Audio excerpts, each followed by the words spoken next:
नमस्कार मित्रांनो, आज आपण बघणार आहे सी-टी-सी-एफमध्ये थर्ड युनिट. थर्ड युनिटमध्ये काय आहे बेसिकली रिटेल बँकिंग हा चॅप्टर आहे. रिटेल बँकिंगमध्ये काय येणार आहे, रिटेल बँकिंगचे मीनिंग काय, त्याचे फंक्शन्स काय वेगवेगळे, कोणकोणत्या टाईपचे फंक्शन्स करतं, कोणकोणते प्रोव्हिजन बेसिक सर्व्हिसेस देतं रिटेल बँक, त्याचे टाईप्स काय, त्यांचे प्रोडक्ट्स काय, हे आपण या रिटेल बँकिंगमध्ये बघणार आहेत.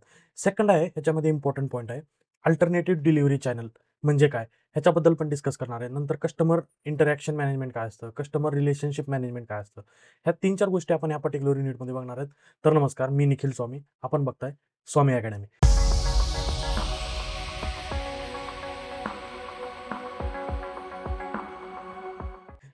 तर ह्या पर्टिक्युलर युनिटमध्ये जसं आपण सांगितलं, ते तर बघणारच आहे. त्याच्या व्यतिरिक्त काय-काय येणार आहे तुम्ही सजेशन मला कमेंटमध्ये देऊ शकता. जेणेकरून आपण मोर एडवान्स आणि मोर इंटरॅक्टिव्ह सेशन्स बनवू. जसं की तुम्हाला आवडतील तसे सेशन्स तुम्ही फक्त एकच काम करायचं कमेंटमध्ये लिहायचं.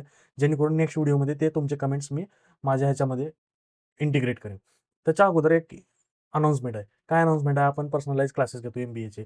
डिसिजन सायन्स हा पर्टिक्युलर सेशन्स आहे थर्ड सेमिस्टरसाठी. ह्या डिसिजन सायन्समध्ये खूप टेक्निकल इश्यू आहे. बऱ्याच लोकांना हार्ड जातो.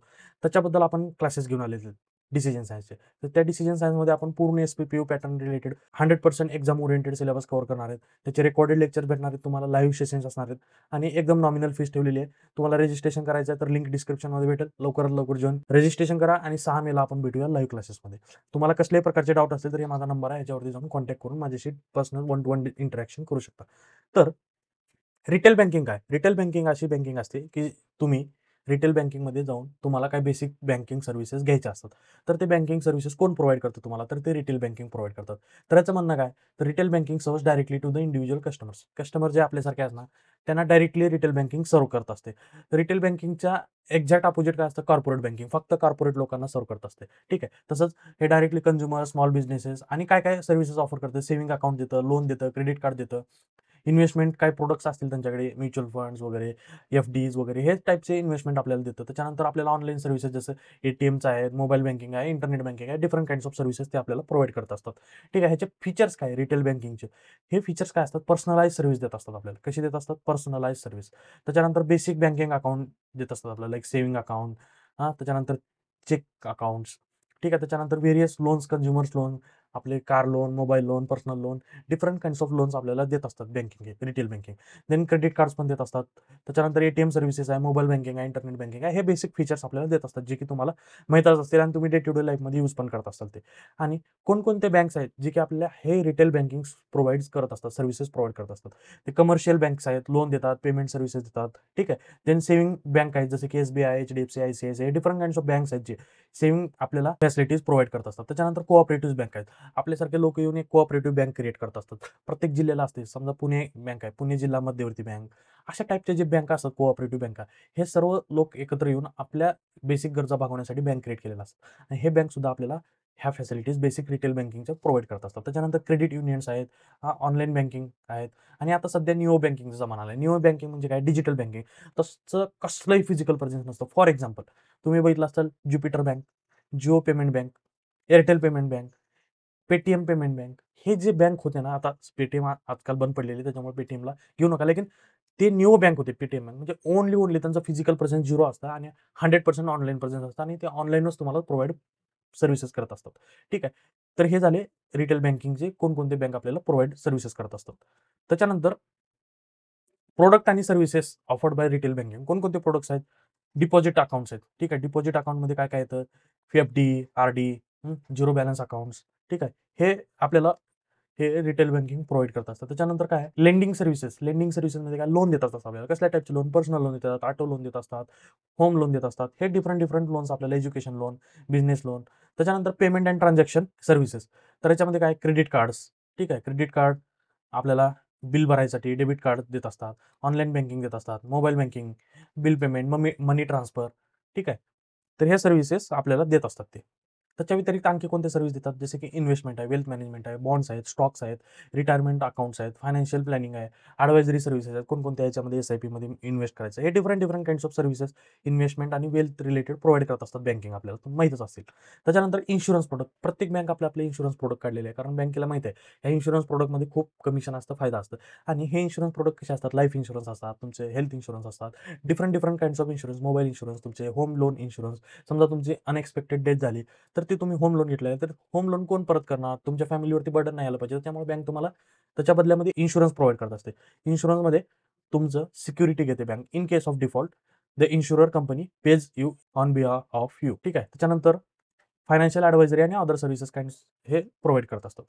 Then factors contributing to the growth of retail banking. कोणकोणते फॅक्टर्स आहेत आपल्याला माहिती आहे. जसं लोकसंख्या वाढेल तसं बँकिंगची गरज वाढणार. लोकसंख्या वाढल्यामुळे आपल्याला कसं प्रत्येक गाव, प्रत्येक शहरामध्ये, प्रत्येक अर्बन मेट्रो ठिकाणी प्रत्येकाला गरज आहे. त्याच्यामुळे हे डेमोग्राफिक चेंजेस झाले तेव्हा आपल्याला रिटेल बँकिंगचे ग्रोथला एक प्रमोशन भेटतं की त्या ॲडव्हान्समेंट होत असते. तर टेक्नॉलॉजी टेक्नॉलॉजी आहे ना, आजच्या जगामध्ये बघितलं तुम्ही आर्टिफिशियल इंटेलिजन्स आहे, मशीन लर्निंग आहे. हे different different kinds of Naveen technologies आलेत. त्या टेक्नॉलॉजीमुळे काय झालं, बेसिक सुविधा जर तुम्ही ॲक्सेस केला पाहिजे टेक्नॉलॉजी, आणि ते अपग्रेडेशन होते आणि रुरल लेवलला पेनिट्रेट होते ते सर्व्हिसेस. त्याच्यामुळे तुम्हाला टेक्नॉलॉजीमुळे सुद्धा एक ग्रोथ भेटत आहे रिटेल बँकिंगला. त्याच्यानंतर रेग्युलेटरी चेंजेस, जसं आरबीआय नवीन नवीन चेंजेस घेऊन येत असते. तुम्हाला कस्टमरला जास्तीत जास्त प्रोटेक्शन, जसं DIGC स्कीम आहे, इन्शुरन्स पेमेंट स्कीम आहे, in case of bank default. तसे डिफरंट डिफरंट रेग्युलेटरी चेंजेस घेऊन येत असतात, जेणेकरून मॅक्सिमम कस्टमरचा इंटरेस्ट प्रोटेक्ट झाला पाहिजे आणि त्या इंटरेस्टमुळे कस्टमर सॅटिस्फाईड असला पाहिजे आणि बँकिंग सर्व्हिसमध्ये त्याचे एक ट्रस्ट बिल्ड झाला पाहिजे. याच्यासाठी हे रेग्युलेटरी चेंजेस गरजेचे असतात. त्याच्यानंतर कस्टमर प्रेफरन्स. आता ॲज अ कस्टमर आपले काय प्रेफरन्स आहेत, आपल्याला ऑनलाईन बँकिंग पाहिजे, बँकेत जायला नाही पाहिजे, लाईनला कोण थांबणार आहे, लाईनला थांबायची गरज नाही, एका मिनिटमध्ये एका क्लिकमध्ये माझे पैसे ट्रान्सफर झाले, पैसे विड्रॉ झाले पाहिजेत. हे नवीन नवीन टेक्नॉलॉजी कस्टमरचे प्रेफरन्सेस वाढत असतात. त्या वाढत असलेल्या चेंजिंग डिमांडला टॅकल करण्यासाठी हे बँका रिटेल ग्रोथला प्रमोट करत असतात. ठीक आहे, रिटेल बँकिंगला. त्याच्यानंतर आहे इकॉनॉमिक ग्रोथ. जसे देशाची इकॉनॉमिक ग्रोथ होत आहे, त्या इकॉनॉमिक ग्रोथमुळे काय होणार, प्रत्येक लोकांकडे एम्प्लॉयमेंट येणार. एम्प्लॉयमेंट झाल्यानंतर प्रत्येकाला आपल्याला सेव्हिंग करावं वाटणार, इन्व्हेस्टमेंट करावं वाटणार. ती इन्व्हेस्टमेंट करण्यासाठी बेसिक अकाउंट लागतं. ठीक आहे, त्याच्यामुळे पण हे होणार. परत काय असणार आहे, फायनान्शियल इन्क्लुजन. जसं प्रधानमंत्री गरीब कल्याण योजना आहे, प्रधानमंत्री किसान सन्मान योजना आहे, प्रधानमंत्री मुद्रा योजना आहे, प्रधानमंत्री जनधन योजना आहे, प्रधानमंत्री सुरक्षा विमा योजना आहे. हे जी सर्व योजना आहेत गव्हर्नमेंटच्या, हे योजना कशासाठी असतात, तर गव्हर्नमेंटला आपल्या इंडिव्हिज्युअल जे कस्टमर आहे, इंडिव्हिज्युअल नागरिक आहे, ते प्रत्येक त्याच्या लाईफमध्ये एन्हान्समेंट झाली पाहिजे. एन्हान्समेंटमुळे काय होणार आहे, ते इंडिव्हिज्युअल आपल्या आपल्या लाईफमध्ये बेटर किंवा स्टँडर्ड ऑफ लिव्हिंग इन्क्रीज करणार आहे. आणि ह्या सुविधा बेसिक दिल्यामुळे त्या कस्टमरचा हक्क कोणी मारू शकत नाही. Directly from government to your account, म्हणजे डायरेक्ट बेनिफिट ट्रान्सफर, हे जे स्कीम्स आणलेले आहेत गव्हर्नमेंटने, त्याच्यामुळे प्रत्येकाला फायनान्शियल इन्क्लुजन करण्यासाठी आणि प्रत्येकाला आपलं आपलं अकाउंट असणं हे खूप गरजेचं आहे मित्रांनो. त्याच्यामुळे हे फायनान्शियल इन्क्लुजन आपल्याला रिटेल बँकिंगला प्रमोट करत असतं. त्याच्यानंतर आहे ग्लोबलायझेशन आहे, मार्केट कॉम्पिटिशन आहे. त्याच्यामुळे हे सर्व रिटेल बँकिंगला प्रमोशन भेटत आहे मित्रांनो. त्याच्यानंतर काय ओव्हरऑल त्याचे ॲडव्हांटेजेस काय रिटेल बँकिंगचे, तर सगळ्यात पहिलं ॲक्सेसिबिलिटी आहे. पर्सनलाइज सर्व्हिसेस आहेत. ठीक आहे. त्याच्यानंतर कन्व्हिनियन्स आहे, आपल्या इंडिव्हिज्युअलला कन्व्हिनियन्स आहे. घर बसल्या ठिकाणी आपण बँकिंग सुविधा ॲक्सेस करू शकतो. ठीक आहे. फायनान्शियल इन्क्लुजन होणार आहे याच्यानं. रिलेशनशिप बिल्डिंग होणार आहे. हे सर्व गोष्टी ज्या आहेत ना, हे ॲडव्हांटेजेस आहेत रिटेल बँकिंग. त्याच्यानंतर काय डिसएडव्हांटेजेस काय रिटेल बँकिंगचे, लिमिटेड सर्व्हिसेस आहे, लॅक ऑफ स्पेशलाइज्ड ऑफरिंग आहे. त्याच्यामध्ये फीस आणि चार्जेस खूप असणार आहे त्याच्यामध्ये. इंडिव्हिज्युअलला तुम्ही कॅटर करताय तर तुम्ही फीस पण घेणार. ते गरीब लोक फीस वगैरे भरू शकत नाहीत. ठीक आहे. त्याच्यानंतर आहे सिक्युरिटी रिस्क. काय गॅरंटी तुम्ही जे प्रोव्हाईड करता सर्व्हिसेस. ठीक आहे. तुम्ही रेग्युलेटरी चॅलेंज करताय, कंप्लायन्सेस फॉलो करताय, हे सर्व ठीक आहे. त्याच्या व्यतिरिक्त तुमचं मोरल इंटेन्शन आहे का नाही बँकिंग लोकांना सुविधा द्यायची, का माल्यासारखं पळून जायचं, हे सुद्धा गरजेचं आहे. आणि ट्रस्ट बिल्डिंग खूप गरजेचं आहे मित्रांनो. हे ट्रस्ट बिल्डिंग जेव्हा होतं ना, तेव्हा बँकिंग सुविधा ऑटोमॅटिक गाव लेवलला पेनिट्रेट होत असतात. ते हे ट्रस्ट बिल्डिंग हे खूप इम्पॉर्टंट आहे आणि हे ट्रस्ट बिल्डिंगसाठी आपल्याला काम करणं गरजेचं आहे. अदरवाईज हे डिसएडव्हांटेजमध्ये जाणार आहे आपलं फॅक्टर. देन इंटरेस्ट रेट पण खूप हाय असणार आहे. तुम्हाला हे निश बँकिंग असल्यामुळे काय होणार आहे, गव्हर्नमेंटचे खूप त्याच्यामध्ये रूल्स अँड रेग्युलेशन्स आहेत, जे की आपण येणाऱ्या स्लाइड्समध्ये बघणारच आहोत. त्या रूल्स अँड रेग्युलेशनमध्ये काय गव्हर्नमेंटला भरपूर ह्या पेमेंट बँक्स आहेत किंवा हे रिटेल बँक्स जे आहेत ना, ह्यांना खूप रेग्युलेशन्स आहेत मित्रांनो. ह्या रेग्युलेशनमुळे काय ह्यांना सर्व ऑपरेशनल कॉस्ट, सर्व त्यांचे मेंटेनन्स कॉस्ट काढण्यासाठी त्यांना खर्च लागतो आणि कस्टमर्स कमी असतात. त्याच्यामुळे ह्यांना इंटरेस्ट रेट हाय ठेवावं लागतं आणि ह्या हाय ठेवल्यामुळे इंटरेस्ट रेट परत कस्टमर डिमोटिवेट होतो. ते हे सायकल आहे, विशियस सायकल म्हणतो आपण. ठीक आहे. ह्या विशियस सायकलमध्ये आपण फसून जाऊ शकतो कधी-कधी. हे पण त्याचे डिसएडव्हांटेजेस आहे. आणि टेक्नॉलॉजीवरती डिपेंडन्स आहे. कारण ॲज अ टेक्नॉलॉजी आपण डिफरन्शिएटर फॅक्टर कन्सिडर करतो. टेक्नॉलॉजीमुळे बूम होत आहे असं समजतो. परंतु तीच टेक्नॉलॉजी ह्यांना महागात पडत आहे. एवढा मोठा कॉस्टिंग, त्याचं सर्व्हर्स, त्याची सिक्युरिटी, त्याचं मेंटेनन्स, हे डिफरंट डिफरंट काइंड्स ऑफ टेक्नॉलॉजीचे कॉस्ट येतात आणि एक ॲडिशनल बर्डन पण होतंय, परंतु ॲडिशनल सेफ्टी पण आहे याच्यामुळे. तर हे दोन्हीचं बॅलन्स करून जाणं हे खूप गरजेचं आहे. हे काय झाले त्याचे ॲडव्हांटेजेस आणि डिसएडव्हांटेजेस. त्याच्या व्यतिरिक्त अल्टरनेटिव्ह डिलिव्हरी चॅनल्स. आता हे रिटेल बँकिंग एक डिलिव्हरी चॅनल झालं. अल्टरनेटिव्ह डिलिव्हरी चॅनल अदर वेजनं कोणकोणत्या वेजने आपण कस्टमरला सुविधा देऊ शकतो. त्यालाच आपण काय म्हणतो अल्टरनेट डिलिव्हरी चॅनल. तर काय म्हणणं आहे, alternate delivery channel in a retail banking refers to the non-traditional method through which banking services are provided. These channels offer convenience, accessibility, allowing customers to conduct banking transaction outside the traditional branches. म्हणजे जे आपण traditional बँकेत जातोय त्याच्या व्यतिरिक्त न जाता online वेने सर्व कस्टमरचे प्रॉब्लेम सॉल्व्ह करणे हे खूप गरजेचं आहे आणि ह्याच्यातलं इम्पॉर्टंट पॉईंट आहे अल्टरनेटिव्ह डिलिव्हरी चॅनलमध्ये. ठीक आहे. तर ह्याच्यामध्ये काय काय असतं, तर एटीएम्स असतात, इंटरनेट बँक असतात, मोबाईल बँक असते, SMS बँक असते, वॉलेट बँकिंग असते. हे डिफरंट आहेत. हे आता खाली दिसत असेल टाइप्स ऑफ अल्टरनेट बँकिंग तुम्हाला. तर एटीएम्स आहेत, ऑनलाईन बँक आहे, मोबाईल बँक आहे, फोन बँकिंग आहे, IVRs आहेत, SMS बँकिंग आहे, पॉईंट ऑफ सेल आहे, ऑनलाईन पेमेंट आहे. ह्याच्यामध्ये एटीएममध्ये काय तुम्ही कॅश विड्रॉ करू शकता, फंड ट्रान्सफर करू शकता. ऑनलाईन बँकिंगमध्ये काय करता तुम्ही डायरेक्टली तुमच्या अकाउंटचं बॅलन्स बघू शकता, फंड ट्रान्सफर करू शकता, बिल पेमेंट भरू शकता. मोबाईल बँकिंगमध्ये सिमिलर करू शकता, परंतु एक स्मार्टफोनमध्ये तुम्ही मोबाईल ॲप्लिकेशन डेव्हलप करू शकता. त्याच्या थ्रू करू शकतो. फोन बँकिंगमध्ये काय आपण ते कोड दाबत होतो ना 0099 वगैरे ते डायरेक्टली कॉल लागत होता. त्या कॉलला लावून तुम्ही कस्टमरला सांगत होते, की मला ह्या नंबरला पैसे ट्रान्सफर करायचे. ते फोन बँकिंगला असं असतं. तुम्ही एका हॉटलाईनला फोन करणार, ते हॉटलाईन तुमची सर्व्हिस घेणार आणि तुम्हाला प्रोव्हाईड करणार. IVR नेक्स्ट काय IVRमध्ये ऑटोमेटेड सर्व्हिस आहे. म्हणजे आपल्याला बेसिक जे सुविधा आहेत, ते सर्वांचं एक ऑटोमेटेड असतं, रेकॉर्डेड केलेलं असतं आणि त्याच्यामध्ये फक्त 2 तुम्हाला सिलेक्ट करायचं. ते एक समोरून बाई किंवा माणूस बोलणार, तुम्हाला ह्या सर्व्हिसेस घ्यायच्या आहेत, तर तुम्ही 1 दाबा, 2 दाबा, ते तुम्ही दाबणार ऑटोमेटेड सर्व्हिस. त्याच्यानंतर ऑटोमॅटिकली ते तुमची सर्व्हिस प्रोव्हिजन होत असणार. तुम्हाला समजा तुम्ही म्हणलात, एटीएम बंद करायचं आहे, 4 दाबा. 4 दाबलात तर तुमचे एटीएम बंद करायची रिक्वेस्ट येईल. हे असतात IVR. त्यांनी SMS पॉइंटवरती तुम्ही ह्या नंबरला SMS करा, तुमचे एटीएम कार्ड ब्लॉक होऊन जाईल, हे होऊन जाईल. हे सर्व बेसिक तुम्ही अनुभवलं असतात तुमच्या रिअल लाईफमध्ये. तेच हे banking alternative delivery channel provide करत असतात. ठीक आहे. ऑनलाईन पेमेंट प्लॅटफॉर्म्स आहेत, जसं की बिल डेस्क आहे, रेझर पे आहे, डिफरंट काइंड्स ऑफ पेपाल वगैरे आहेत.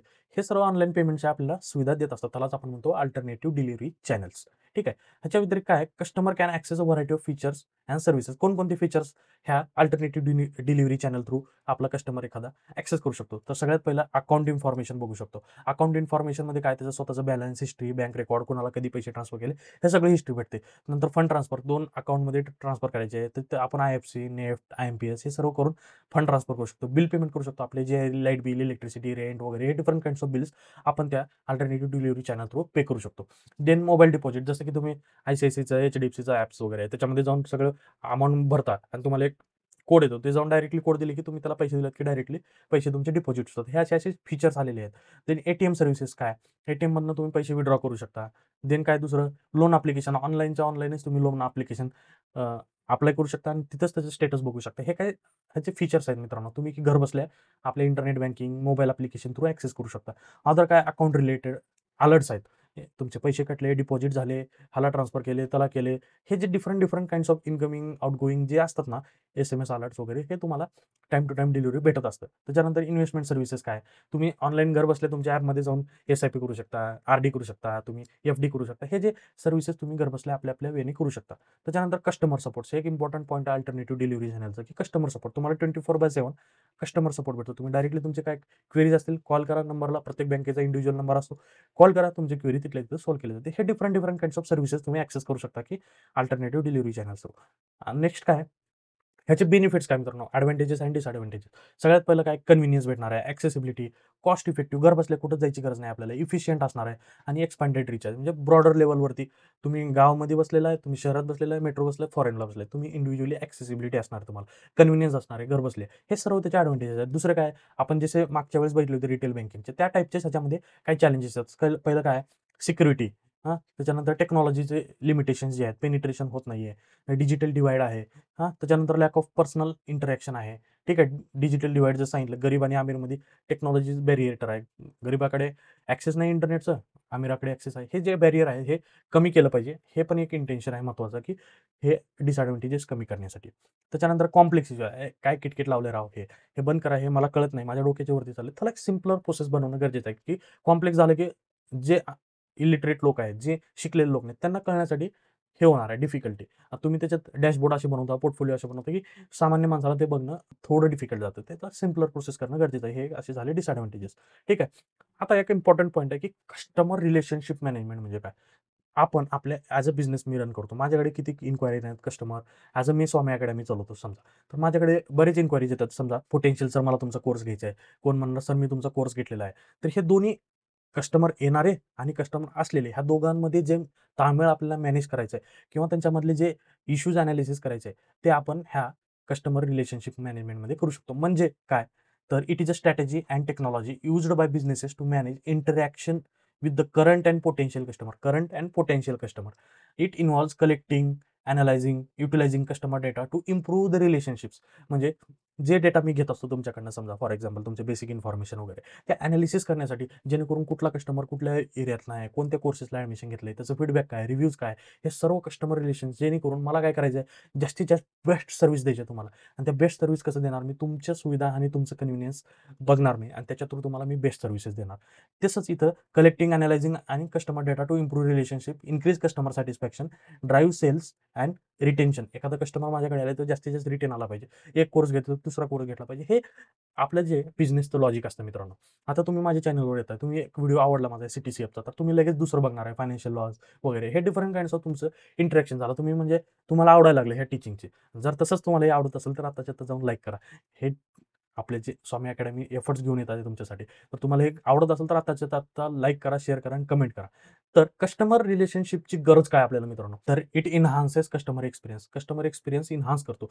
फॉर एक्झाम्पल Amazonबद्दल बघितलं असाल, तुम्ही Amazonवरती जाऊन सर्च केलात एखादं प्रोडक्ट, तर तुम्हाला नेक्स्ट तेव्हा तुम्ही जाचाल ना कुठेही दुसऱ्या सर्व्हिसेस थ्रू, तर तुम्ही समजा फॉर एक्झाम्पल मोबाईल सर्च केला किंवा ब्राउज केलेला आहे. तर त्या मोबाईलमध्ये तुम्हाला डिफरंट पर्सनलाइज ॲड दिसणार. तुम्ही Samsungचा सर्च केलाय, तर Samsungचे तुम्हाला मोबाईल दिसायला चालू होणार. हे जे आहेत ना कस्टमर इंटरॅक्शन्स आहेत हे कस्टमरसोबत. तर त्याच्यामुळं त्याची हिस्ट्री कशावरून बघणार, त्याचं पास्ट एक्सपिरियन्स, हिस्ट्री आणि त्याच्या बेसिसवरती तुम्हाला मी प्रोडक्ट रिकमेंडेशन करणार. देन आहे increase customer retention. Customer retention कसं करणार, मी तुम्हाला लॉयल्टी प्रोग्राम देणार, रिवॉर्ड्स देणार, फीडबॅक देणार. समजा तुम्हाला एक रेफर अँड अर्न स्कीम देणार. तुम्ही एखादा कस्टमर घेऊन आलात, तुम्हाला डिस्काउंट देणार. हे डिफरंट रिटेन्शनचे प्रोग्राम्स आहेत. लॉयल्टी प्रोग्राम्स आपण म्हणू शकतो त्याला. त्याच्यावरनं पण काय होणार आहे, डिस्काउंट्स देऊन आपल्याला कस्टमर आपण आपल्या बिझनेसकडे ओढून घेऊ शकतो. त्याच्यानंतर आहे improve sales and marketing effectiveness. तर CRMमुळे काय होणार आहे, आपली मार्केटिंग व्यवस्थितरित्या टार्गेटेड कस्टमरला पोहोचणार आहे आणि टार्गेटेड कस्टमर आपले प्रोडक्ट्स घेणार आहे. फॉर एक्झाम्पल Netflixला तुम्ही एक वेळेस बिन जाऊन लॉग इन केला असताना, तर तुम्हाला सारखं Netflix रिकमेंडेशन देत असतं. हे नवीन चॅनल आलं आहे, तुम्हाला बघा हे आवडत आहे चॅनल. हे पर्टिक्युलर मूव्ही आपल्या ओन्ली Netflixवर आहे. आता for example Kapil Sharma show. Kapil Sharma show Netflixवरती आलेला आहे. तर ते अशी ॲडव्हर्टायझिंग करायला की Kapil Sharma show one and only Netflixवर कुठंच भेटणार नाही तुम्हाला. तर त्याच्यामुळे काय होणार तुम्हाला, जर तुम्ही कपिल शर्माचे फॅन असाल, तर तुम्ही ड्राईव्ह करणार की Netflixवरती जाणार. हे जे असे असतात ना, हे पर्टिक्युलर टार्गेटेड ॲडव्हर्टाइजमेंट असतात आणि लीड जनरेशन थ्रू करत असतो. त्यानंतर provide better customer service. Zappos एक रिनोड ॲप आहे, ठीक आहे. त्याने कस्टमर सर्व्हिस काय केलं, बियॉन्ड त्याच्या ॲबिलिटीजच्या पुढे जाऊन कस्टमरचे each and every issues resolve केले त्यांनी. कस्टमरला देव मानून त्याला आपल्या डोक्यावरती बसवलं आणि जेणेकरून त्यांनी एक भयानक असं बिझनेस एक्सपांड केला होता Zappoने.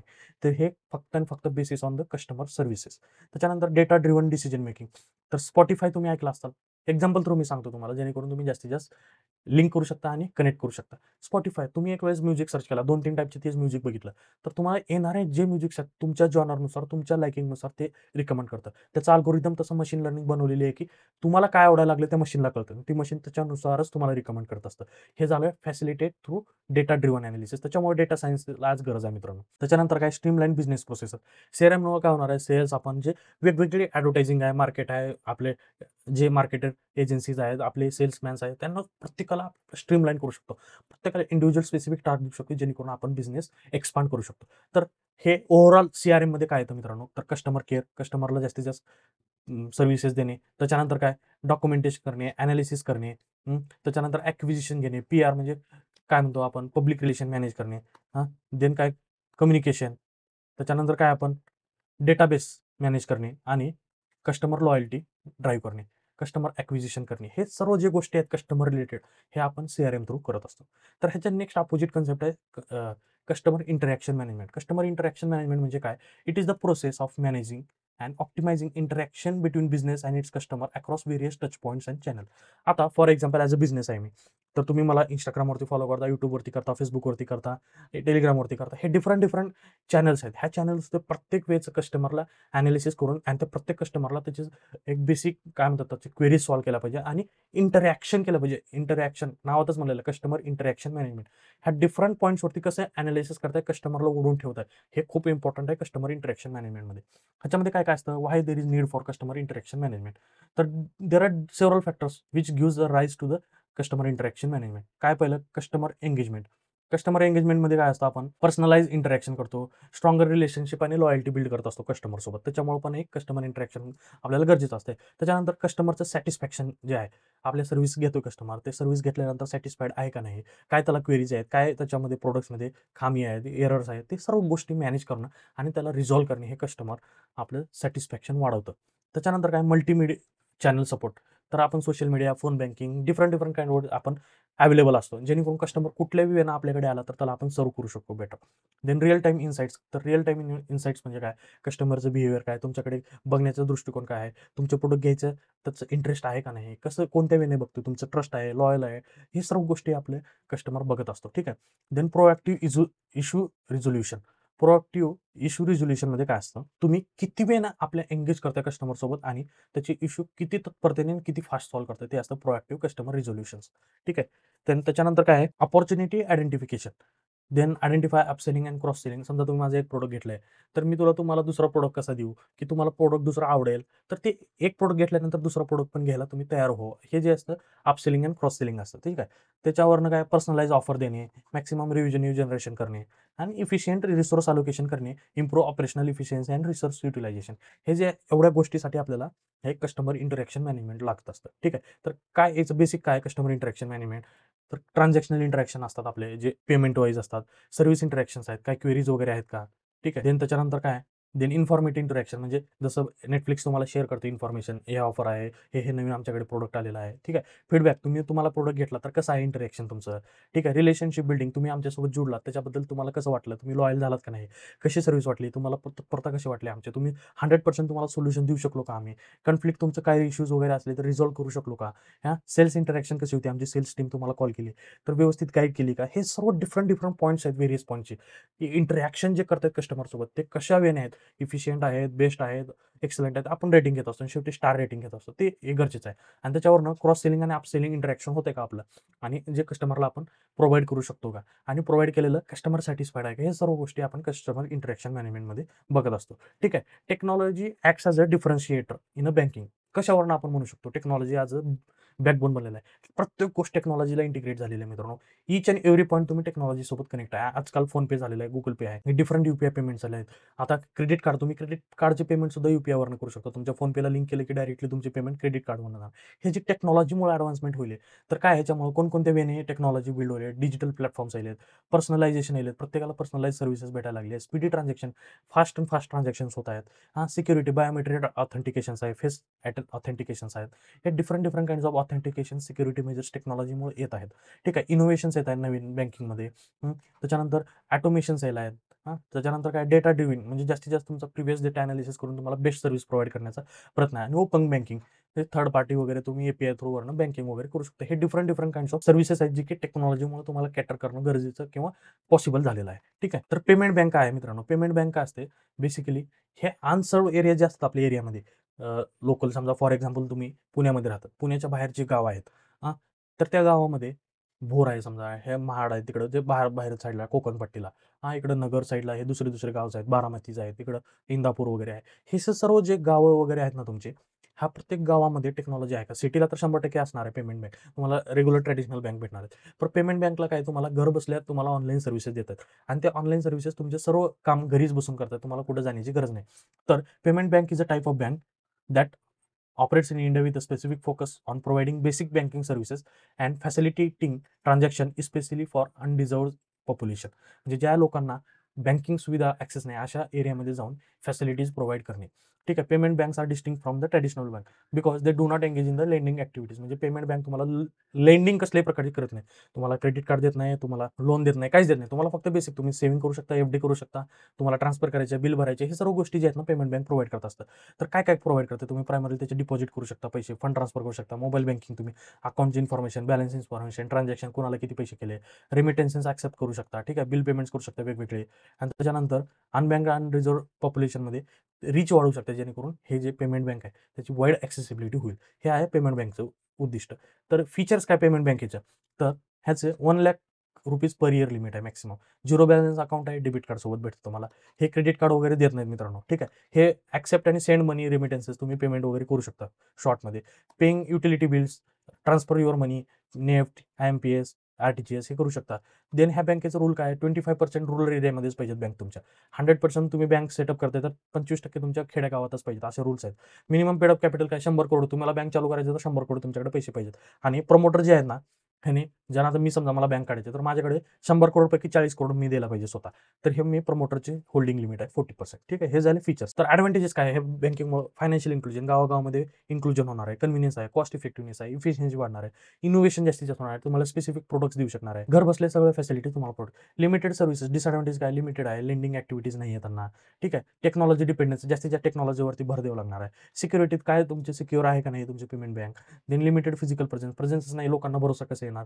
लॉयल्टी, ट्रस्ट बिल्डचा इश्यू येणार आहे. ते पण टॅकल करणं गरजेचं आहे. आणि सस्टेनेबिलिटी, प्रॉफिटेबिलिटी जी आहे ना, कसं मॅनेज करणार हे पण गोष्टी तुम्हाला ग्राह्य धरून किंवा कन्सिडर करून चालावं लागत असतात. त्याच्यानंतर कोणकोणत्या बँक आहेत? पेमेंट बँकचे नाव काय? तुम्ही ऐकलं असेल. एअरटेल पेमेंट बँक आहे, पेटीएम आहे, इंडिया पोस्ट आहे, जिओ पेमेंट बँक आहे, फिनो आहे, एनएसडीएल आहे, आदित्य बिर्ला आहे, जना स्मॉल फायनान्स बँक आहे. हे different kinds of payment banks आहेत.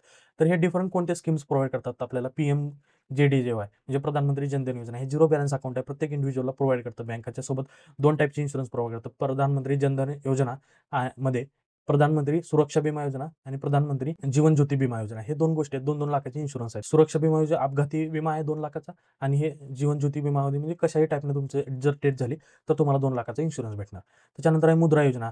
तर मुद्रा स्मॉल आणि मायक्रो फायनान्स जे इंडिव्हिज्युअल्स आहेत त्यांना 10 लाखापर्यंतचं लोन देणार. कमी इंटरेस्टमध्ये, कधी-कधी इंटरेस्ट फ्री देणार. हे जे मुद्रा स्टँड इंडिया, एस-सी-एस-टी वुमेनसाठी एन्करेजमेंट करणे, सेल्फ एम्प्लॉयमेंट बनवण्यासाठी, बिझनेस चालू करण्यासाठी त्यांना मदत करणे. अटल पेन्शन योजना आहे. अनऑर्गनाइज्ड सेक्टर जे आहेत त्यांना बेसिक महिन्याला 2,000-3,000 पेन्शनची प्रोव्हिजन करण्यात आलेलं आहे. त्याच्यामध्ये तुम्हाला मिनिमम कॉन्ट्रिब्युशन द्यावं लागतं महिन्याला. तर ते कॉन्ट्रिब्युशन दिलं तर तुम्हाला 60 वर्षानंतर तुम्ही मरेपर्यंत तुम्हाला पेन्शन भेटणार. बेसिक पेन्शन 1,500, 2,000, 3,000 तुमच्या डिपेंडिंग ऑन कॉन्ट्रिब्युशन. तुम्ही झाल्यानंतर तुमच्या वाईफला पण भेटणार त्याच्या अर्धी पेन्शन. हे अटल पेन्शन योजना आहे. पेमेंट बँक देत असतात. National rural livelihood mission. त्याच्यानंतर डायरेक्ट बेनिफिट ट्रान्सफर, सबसिडी आहेत गव्हर्नमेंटच्या वेगवेगळ्या उज्ज्वला योजनेची जी सबसिडी आहे, गॅस सबसिडी डायरेक्ट तुमच्या अकाउंटला येत असते. तर हे different kinds of payment bank पण तुम्हाला प्रमोट करत असतात, की हे सर्व्हिसेस आहेत फायनान्शियल इन्क्लुजनचे इंडियामध्ये. आणि ह्यामध्ये पेमेंट बँक, रिटेल बँक हे डिफरंट काइंड्स ऑफ बँक्स ह्या सर्व्हिसेस प्रोव्हाईड करत असतात तुम्हाला. तर बँकिंगचे आरबीआय हे आहे ना, पेमेंट बँक ऑपरेट करायचे तुम्हाला. तर ह्याच्यासाठी काय गाईडलाईन्स ठेवलेले ते कोणकोणत्या गाईडलाईन्स आहेत? तर एनबीएफसी ज्यांना बँकिंग सेक्टरमध्ये 10 वर्षाचे एक्सपिरियन्स आहे, असे लोक हे इलिजिबल असतात बँक काढण्यासाठी. प्रमोटर कॅपिटल किती आहे? 40% पाहिजे. तुम्ही जो बँक काढताय तर तुम्ही सुरुवातीला तुमच्याकडे 40% पाहिजे. मिनिमम कॅपिटल काय 100 करोड पाहिजे. तर हे काय करू शकतात? Accept demand deposit services, mobile banking, issue debit card, bill payment हे different kinds of services provide करू शकतात. देन डिपॉझिट लिमिट काय आहे? 2 लाखापर्यंत पर इयर आहे. ठीक आहे. पहिले 1 लाख होती, परत 2 लाख करण्यात आलेलं आहे. फॉरेन इन्व्हेस्टमेंट आहे, एफडीआय पण ह्याच्यात अलाव केलेलं आहे 74% पर्यंत. ठीक आहे. पहिले 49% पर्यंत होतं. त्याच्यानंतर टेक्नॉलॉजी मोस्ट इन्फॉर्मेशन काय पेमेंट हे टेक्नॉलॉजी आहे. गाईडलाईन्स असते फॉलो करणं गरजेचं असतं. सुपरविजन करणं आरबीआय रूरल एरियात पाहिजे. हे काय आरबीआयचे गाईडलाईन्स आहेत. ठीक आहे. बिझनेस मॉडेल एखादं पेटीएम बँक आहे, तरी तुम्ही सगळं हे फॅसिलिटी करताय. ती बँक लोनच देत नाही तर पैसे कसं कमवणार तुमच्यामध्ये? हे क्वेरी झाली असेल. तर हे सगळ्यात पहिलं डेटा घेत असतं तुमचा. डेटा घेत असतं, तुम्हाला पर्सनलाइज सर्व्हिस देत असतं, इन्शुरन्स देत असतं. ठीक आहे. तुम्हाला प्रोडक्ट क्रॉस सेलिंग करत असतं. तुम्हाला एफडी करायला भाग पाडतं. त्याच्यामध्ये ते एफडी करून ते पैसे दुसरीकडे इन्व्हेस्ट करतं.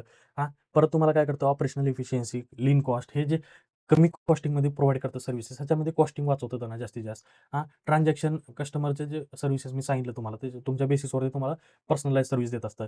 Digital branch, online branch, agent bank जे असतात त्याच्यामुळे त्याला काय होणार आहे? कमी खर्च येणार आहे. फ्लोट मनी, इंटरेस्ट इन्कम, ट्रान्झॅक्शन फीस जे असणार आहे, तुमच्याकडनं पैसे घेणार, इन्व्हेस्ट करणार स्टॉकमध्ये वगैरे डिफरंट काइंड्स ऑफ बॉन्ड्समध्ये. ठीक आहे. ह्यावरनं ते इन्कम कमवणार, तुम्हाला लिमिटेड इन्कम देणार. परत ते तुमच्याकडनं फीस ट्रान्सफर करणार, डेबिट कार्डची फीस, ह्याची फीस, त्याची फीस त्याच्यावरनं. तर कधी-कधी काय होणार आहे? स्मॉल साईजचे लोन देत असतं. पण ही bank business model payment bank कसा लोन देत नाही. पण लोन तुम्हाला थर्ड पार्टी थ्रू लोन देते ही बँक.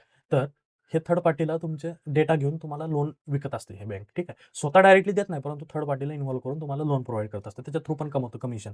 ठीक आहे. आय-एम-पी-एस ह्याच्या थ्रू चार्जेस घेते, इंटरनॅशनल चार्जेस, हे इंटरचेंज फीस वगैरे ह्या डिफरंट मोड्सनं हे पेमेंट बँक कमवत असतं. ठीक आहे मित्रांनो. त्याच्या व्यतिरिक्त हे आपण जे कव्हर केलेलं आहे, एकदम कॉम्प्रिहेन्सिव्हली कव्हर केलेलं आहे, हे सीटीसीएफचं थर्ड युनिट. तर तुम्हाला आवडला तर लाईक करा, शेअर करा आणि आत्ताच्या आत्ता स्वामी अकॅडमीला सबस्क्राईब करा.